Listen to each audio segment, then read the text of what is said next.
necesario ayudar a otros pueblos primero para que después me ayuden a mí.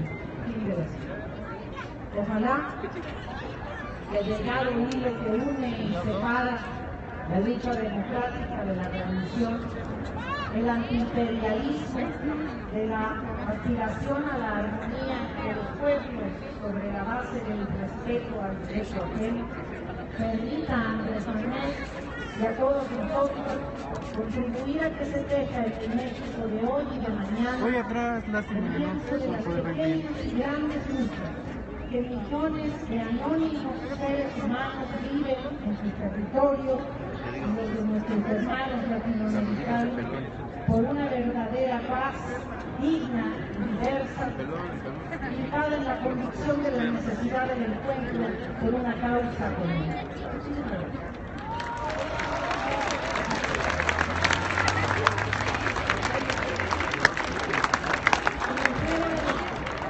Micrófono a nuestra compañera Romana Falcón.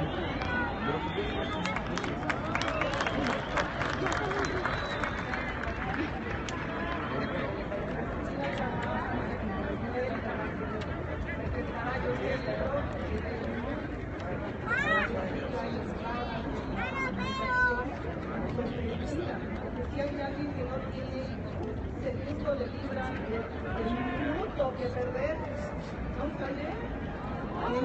A ver, más fuerte. Yo creo, ahí sí, ¿verdad?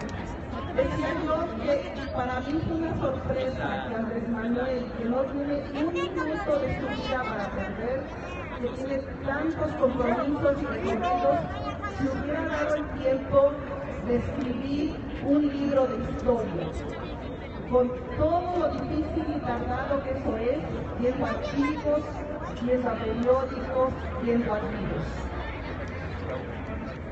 Andrés Manuel nos presenta aquí una semblanza de un revolucionario y un líder de un carácter extrovertido, más fuerte, no sé, de un carácter extrovertido, osado, peleonero, romántico, le gustaban las mujeres, fue siempre enamorado de su segunda esposa, de Conchita, con la que tuvo una hijita.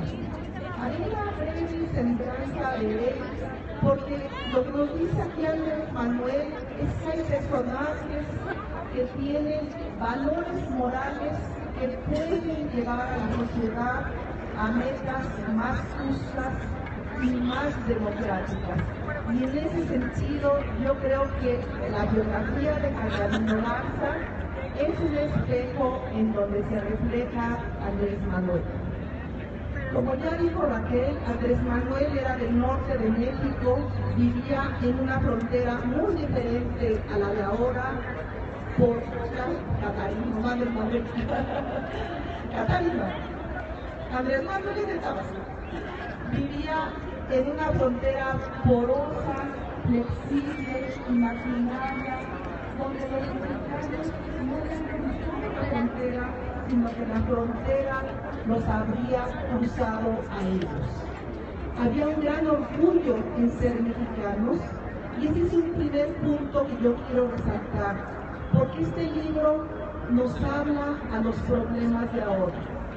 Catarino fue siempre un ser sumamente nacionalista que defendió a los mexicanos en Estados Unidos y hoy en día, con lo que está pasando en la República de Estados Unidos, con los punteros que están en el Partido Republicano, que hablan lo que hablan de México, con Donald Trump que dice que los mexicanos somos violadores y asesinos, que dice que va a ser una muralla enorme, la más bonita, la más grande del mundo, más que la muralla china, y que nosotros la vamos a defender, a pagar. Tenemos que buscar en personajes como Catalino Garza la fuerza y el orgullo de ser mexicanos. Y yo creo que esa es una primera gran virtud de este personaje. Ojalá que quienes lean este libro encuentren fuerza para sentirnos orgullosos, no para recuperar, porque tal vez nunca hemos estado seguros del país, pero sí para forjar un país más justo. Este personaje, Catarino Garza, desde la época del primer porfiriato hizo una revolución desde Texas hacia México, porque tenía mucho apoyo entre los mexicanos que estaban en Texas. La revolución lo prendió, cruzó la frontera lleno de ánimo, creyendo que llegaría a la Ciudad de México, y eso no fue posible. Triunfantemente, los pueblos no le dieron ese triunfo, no lo siguieron, y tuvo que huir exiliado a Centroamérica. Fue una etapa muy difícil de Catarino Garza, de crisis familiar. Su esposa no lo acompaña, el suegro le deja de mandar dinero, y él se involucra entonces con enorme pasión en una segunda revolución, que es la de ampliar la libertad de los países de América Latina. Luchó en favor de la independencia de Cuba y sobre todo luchó en favor de quitar el gobierno colombiano, que era dictatorial. En 1895, curiosamente en marzo, es decir, hace 126 años, se lanzó como guerrillero, como tantos otros líderes latinoamericanos, y cayó abatido por el fuego en un pequeño puerto de Panamá. Salió la lancha en la noche, se bajó él dirigiendo la actividad guerrillera, y dos balazos prácticamente de manera inmediata lo matan. Es muy interesante la descripción que se hace, porque llevaba en su es en el patio de mi colonia. Saco unas cartas de su esposa y unas fotografías de su esposa. Y ahí termina esa etapa de Catarino Garza. Yo creo, haciendo una pequeña reflexión de las revoluciones, que hay muchas revoluciones que no prenden por muchas razones, porque una revolución es muy difícil. Es casi como un eclipse de sol, necesita que haya muchas cosas que se junten al mismo tiempo. Pero, aunque la de Catarino Garza en México y en Colombia no hubiera aprendido, sí dejó un sedimento en las ideas libertarias, en las ideas de buscar personajes con valor moral que puedan dirigir a los pueblos de América Latina. Por último, yo quisiera mencionar que Catarino Garza, coincidentemente con otros muchos revolucionarios mexicanos que han sido olvidados, logró cumplir con una misión de apoyo a las diferentes luchas de los revolucionarios en América Latina, y logró también algo que yo creo que es lo más difícil de encontrar, y que es tener un liderazgo moral. En muchos movimientos sociales, los líderes realmente no logran tener la autoridad moral de sus actos y de sus valores. Y sin ese eslabón, yo creo que es imposible que una revolución prenda. No es lo único que se necesita, pero es muy importante.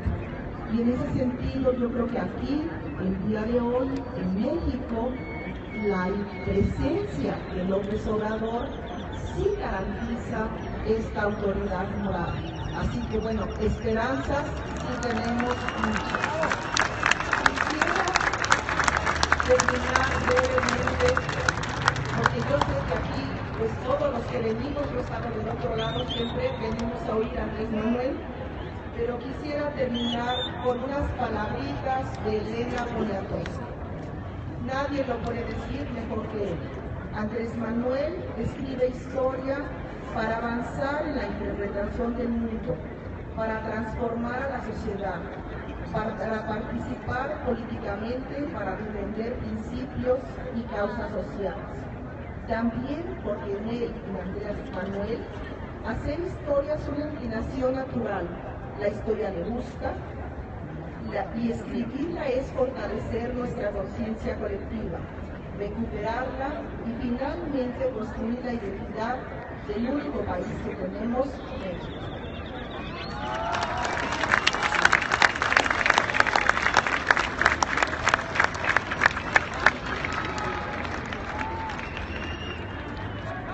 Hola, Andrés Manuel. Amigas, amigos,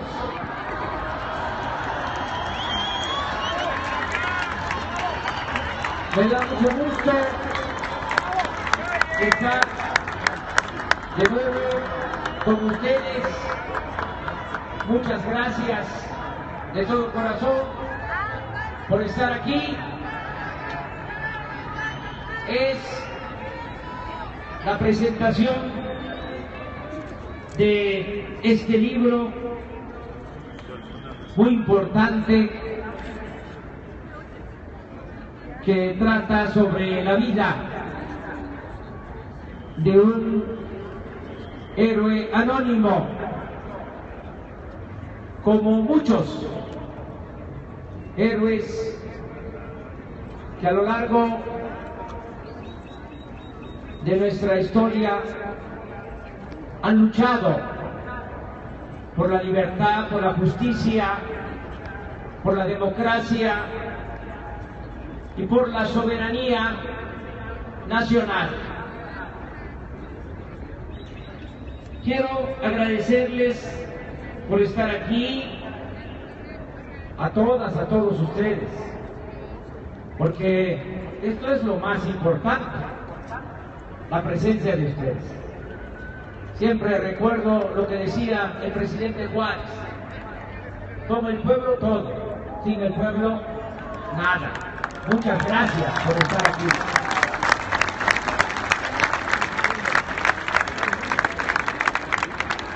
Ustedes son el alma de este movimiento. El pueblo es el motor del cambio. La participación de ustedes, el no perder la fe, el no perder las esperanzas, es algo extraordinario. ¿Qué pasó, Ray? Es nuestro tesoro, es lo que nos anima a seguir adelante, a seguir luchando, a pesar de los pesares, para lograr el propósito principal de transformar a nuestro país. También repito y repito que han habido 3 grandes transformaciones en la historia de México. Y esto para no olvidar el porqué de este movimiento. Una gran transformación fue el movimiento de independencia, encabezado por esos 2 curas extraordinarios, rebeldes, Hidalgo y Morelos. Otra transformación fue el movimiento de reforma, encabezado precisamente por el mejor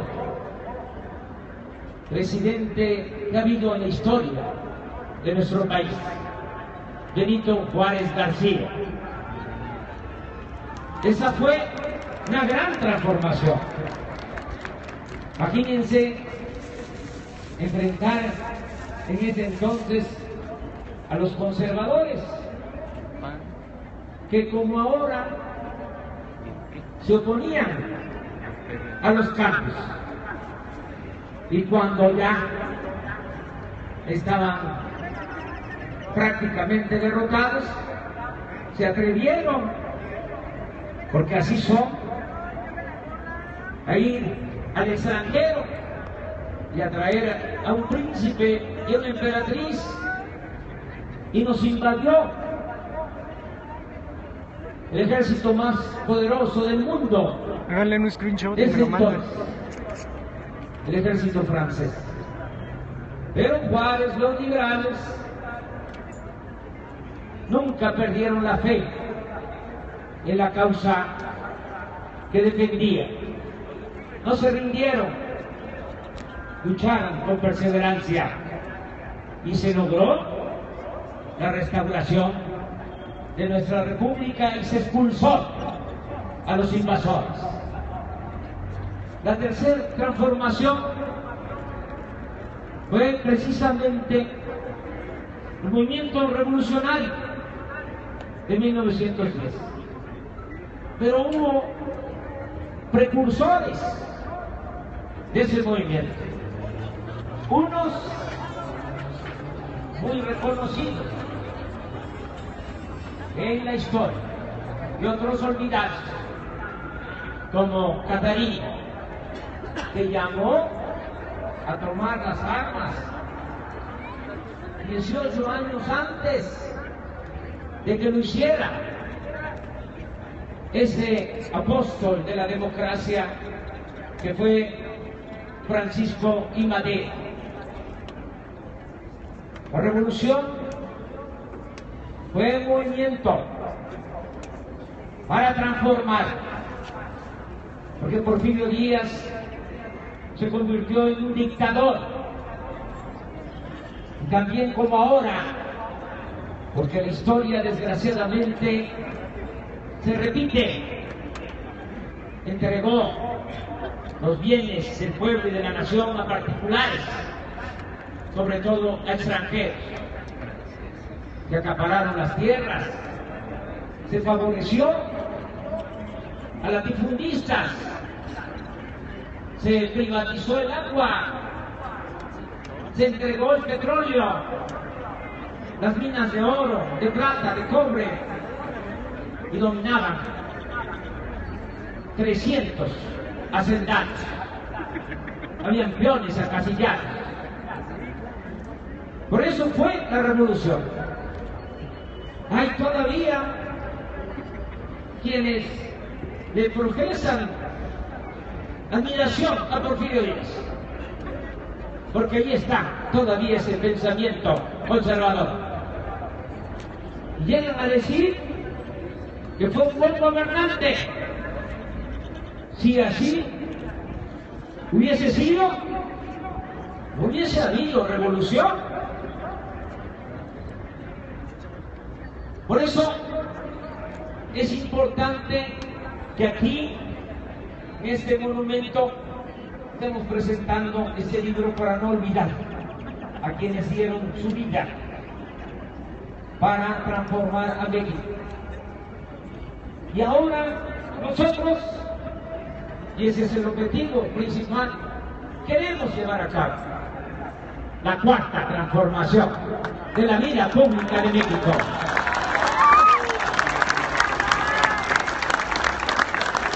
Quizá una diferencia importante es que nosotros queremos lograr esa transformación por la vía pacífica, sin violencia. No es que nuestros mártires, los padres de nuestra patria, hayan apostado a la violencia, es que así se presentaron las circunstancias. Nosotros confiamos de que ahora, con la labor que estamos haciendo de informar, de orientar, de concientizar, de organizar al pueblo, logremos por la vía pacífica la transformación. Le pedí de manera muy especial, no es algo espontáneo, les pedí a dos extraordinarias historiadoras, doctoras en historia, que presentaran este libro, pero yo entiendo son mujeres muy inteligentes de la academia, pero esto es otro asunto. Las dos son de primer orden. Raquel Sosa está aquí con nosotros, que le agradezco mucho,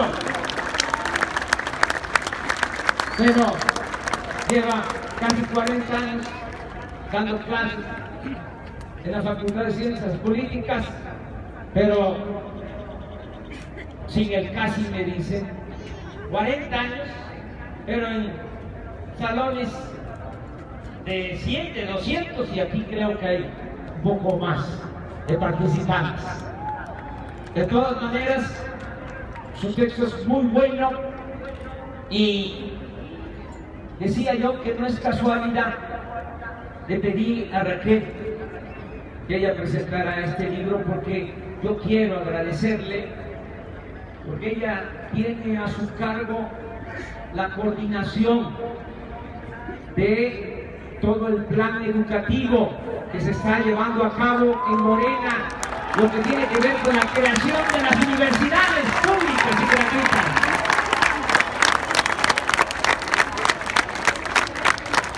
Invité también a la doctora Romana Falcón, que es investigadora del Colegio de México, porque desde hace muchos años, me consta, ella ha hecho trabajos de investigación sobre estos movimientos que no son muy conocidos, porque no todo fue paz porfirista, siempre hubo resistencia, siempre hubo movimientos indígenas en contra de la dictadura, movimientos campesinos, movimientos obreros, movimientos estudiantiles, poco estudiados, que se dieron aquí en la Ciudad de México y en otras ciudades en contra de la dictadura porfirista, que las jóvenes siempre han estado a la vanguardia en las grandes transformaciones de nuestro país. Por eso le pedí a Romana que ella presentara este libro.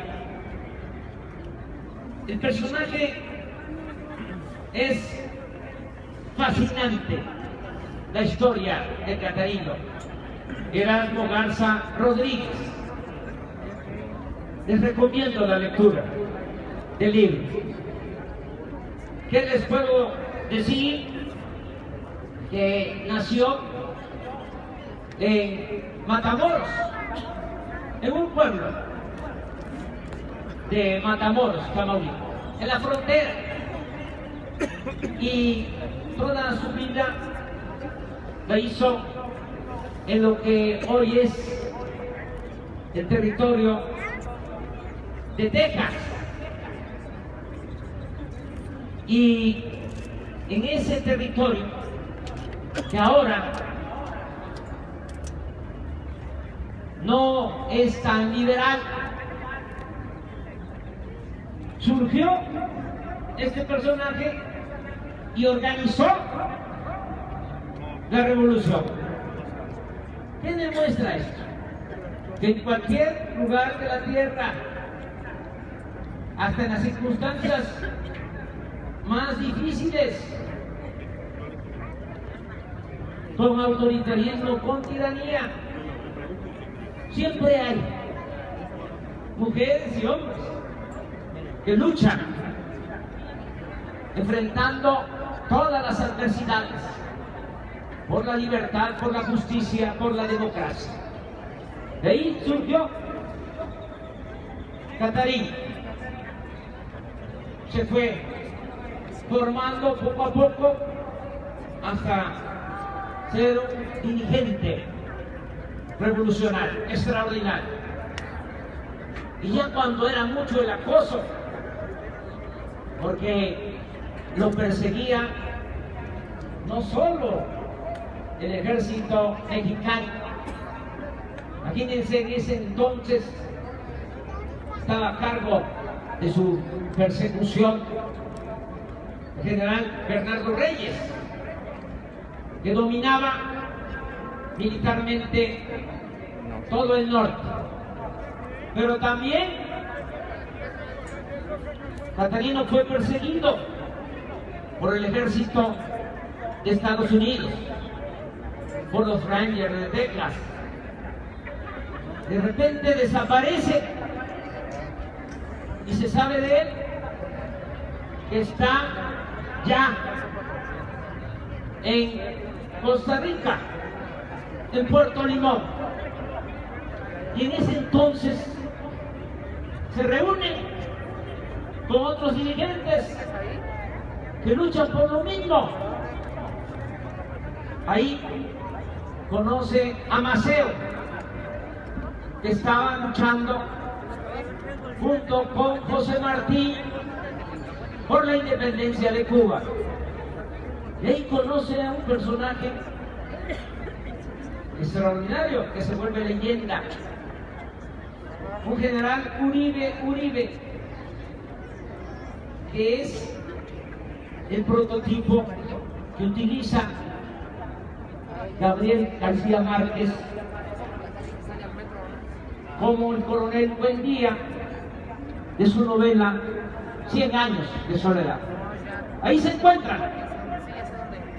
Es como un internacional liberal, porque también debemos de tener presente que han habido en toda la historia dos corrientes de pensamiento. Claro, muchas otras, han habido matices, pero las dos corrientes principales de pensamiento han sido el movimiento conservador y el movimiento liberal.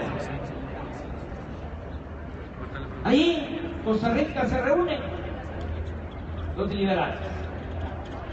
Y lo que aquí se menciona, dice Catarino, le escribe a su esposa: tengo que optar.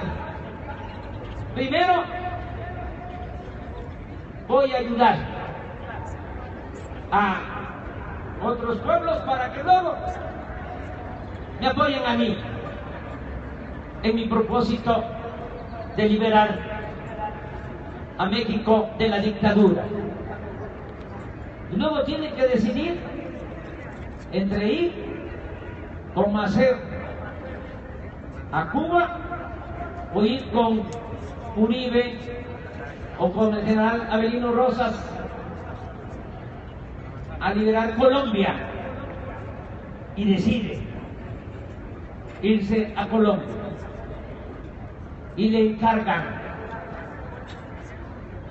tomar el puerto de Bocas del Toro, el cuartel que estaba en poder de los conservadores, y ahí se da un desembarco y ahí pierde la vida. Catarino lo matan luchando como internacionalista.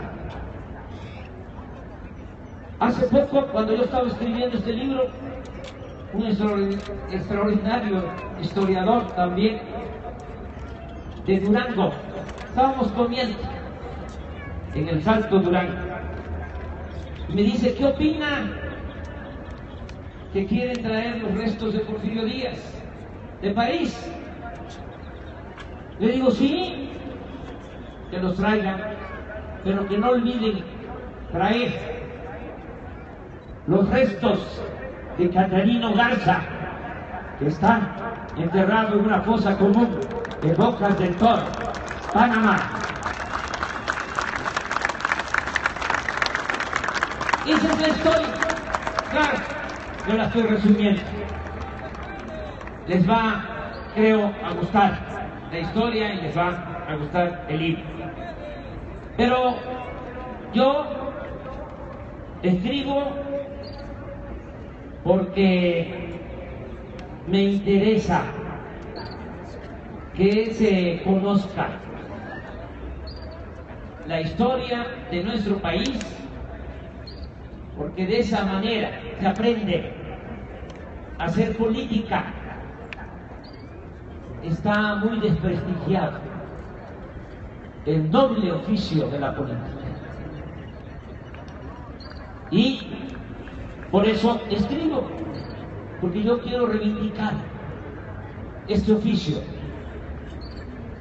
que lo considero un oficio noble. La política que ni los más sucios políticos han podido manchar. Para eso escribo que hay ahora una tendencia conservadora, disfrazada de objetividad, de pluralidad, de no tomar partido. Se hacen investigaciones rigurosas, ellos tienen a todos en la academia, pero no se hace historia para transformar, que eso es lo que a nosotros nos importa. Decía Brecht, ya está, les traigo aquí la cita, decía que un analfabeta político es tan burro que se ufana de serlo. Textualmente dice Brecht, el peor analfabeto es el analfabeto político. Él no ve, no habla, no participa de los acontecimientos políticos. Él no sabe que el costo de la vida, el precio del frijol, del pescado, de la harina, de la tortilla, del alquiler, del calzado, de la medicina, dependen de decisiones políticas. El analfabeto político es tan burro que se enorgullece e hincha el pecho diciendo que odia la política. No sabe el muy imbécil que de su ignorancia política nace la prostituta, el menor abandonado, el asaltante y el peor de todos los bandidos, que es el político corrupto, lacayo de empresas nacionales y multinacionales. Por eso, no al analfabetismo político. Todos tenemos que conocer nuestra historia y como yo no dejo de trabajar para hacer labor, porque no es mi propósito solo escribir, sino hacer labor de concientización. Aquí aprovecho para decirles y ofrezco disculpa, pero quiero convocarlos a todos. La mayoría son ciudadanos del Distrito Federal, ahora Ciudad de México, y vamos a tener una elección en junio, día 5 de junio, domingo 5 de junio, y esto casi no se sabe porque la mafia del poder tiene mucho control de los medios de información y cuesta trabajo que se informe a la gente. Va a haber elecciones para elegir a los que van a escribir, a elaborar, a aprobar la Constitución de la Ciudad de México. Para eso van a ser esas elecciones. Claro, ya todo esto está distorsionado porque se van a elegir solo a 60 diputados constituyentes de 100 que van a existir. Van a haber 100 diputados constituyentes, pero por decisión de la cúpula de la mafia del poder van a nombrar, no a elegir, a 40,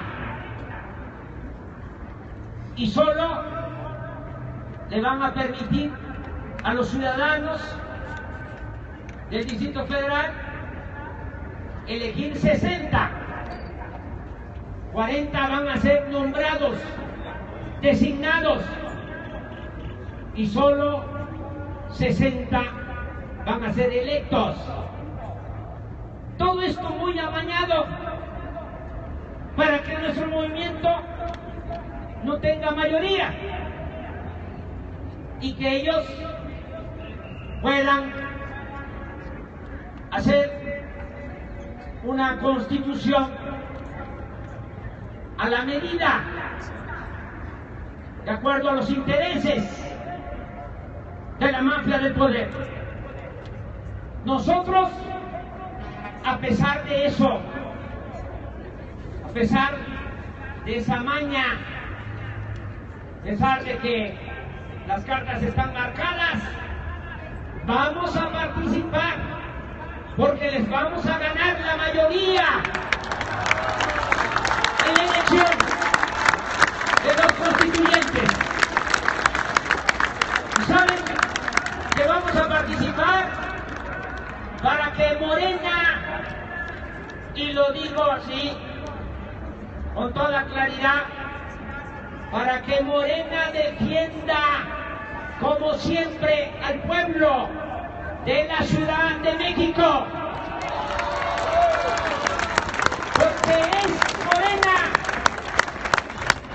el único partido que se oiga bien y que se oiga lejos, el único partido independiente, el único partido del pueblo y para el pueblo. Vamos a participar para que no haya retrocesos en la Ciudad de México, que no quieran cancelar los programas sociales, el apoyo a los adultos mayores, el apoyo a personas con discapacidad, el apoyo a madres solteras, que no se quiera en la Ciudad de México implantar la política de privatización de la educación, para que no se privatice el agua, para cancelar ese reglamento de tránsito arbitrario y corrupto. Para eso vamos a participar. Y aquí están mujeres y hombres que ya están ayudando en sus colonias, en sus barrios, en sus unidades habitacionales. Y yo les hago un llamado para que todos nos pongamos a trabajar. Primero, informarle a la gente, porque no se sabe de que van a haber estas elecciones y cuál es el propósito que tiene esta mafia de poder y por qué tenemos que resistir y ganarles en la próxima elección, como les ganamos ya en la pasada elección, porque Morena fue el partido que más votos obtuvo en la Ciudad de México.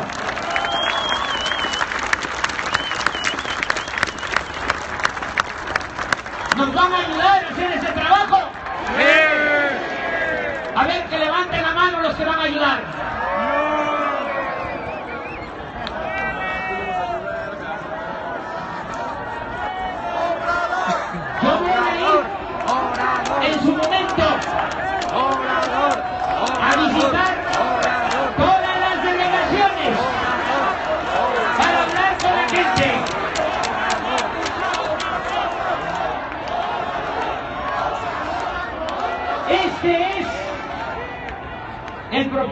también de este acto que esperaban algunos que nada más fuese la presentación del libro de Catarino.